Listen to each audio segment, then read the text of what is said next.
আপনারা আমার শাড়ি পরানোর ভিডিওগুলো এতটাই ভালোবাসেন যে আমি বারবার এই রকম ভিডিও নিয়ে আপনাদের সামনে হাজির হই। জানেন তো, এই 2026টা না আমার জন্য খুব একটা ভালো নয়। 2026-এর প্রথম দিকটা ভালো হয়েছিল, মানে সরস্বতী পুজোর টাইমটায় আর কি।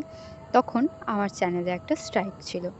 এবার আপনারা অনেকেই জানেন, যাদের শর্টস চ্যানেল থাকে তাদের মনিটাইজেশনের জন্য হাফ মনিটাইজেশনের জন্য 3 মিলিয়ন আর ফুল মনিটাইজেশনের জন্য 10 মিলিয়ন ভিউজ লাগে।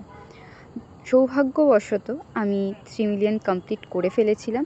3 মিলিয়নের অনেকটা বেশি হয়ে গেছিলো, মানে ওই টাইমের জানুয়ারির দিকটায় আর কি, মাঝের দিকটায় আমার 10 তারিখের আগে দেখলাম একটা মেইল এসছে, তখন আমি দেখলাম 3 মিলিয়ন কমপ্লিট হয়ে গেছে। আমি তখন হাফ মনিটাইজেশনের জন্য অ্যাপ্লিকেবল, আমি অ্যাপ্লাই করলে করতে পারি। যেহেতু সেই সময় আমার চ্যানেলে একটা অ্যাক্টিভ স্ট্রাইক ছিল, আমি আর অ্যাপ্লাই করিনি। তারপর থেকে আজ ফেব্রুয়ারির 20 তারিখ, আজকে যখন আমি দেখছি আমার ভিউজটা এসে দাঁড়িয়েছে 500K। হ্যাঁ, এরকম এখন সিচুয়েশন। আমি জানি না আমার চ্যানেলে ফুল মনিটাইজেশন কবে হবে। আর যাই হোক, আজকে এই অবধি। আর আমার কাজটা কেমন লাগলো অবশ্যই আপনারা জানাবেন। আর আমি এবার থেকে আমার চ্যানেলে শর্ট ভিডিওর সাথে সাথে লং ভিডিও দেবো। আমার মতো আপনাদের সাথেও যদি এরকম কিছু ঘটে থাকে তাহলে কমেন্ট বক্সে জানাতে ভুলবেন না। খুব তাড়াতাড়ি দেখা হচ্ছে নতুন কোনো ভিডিও।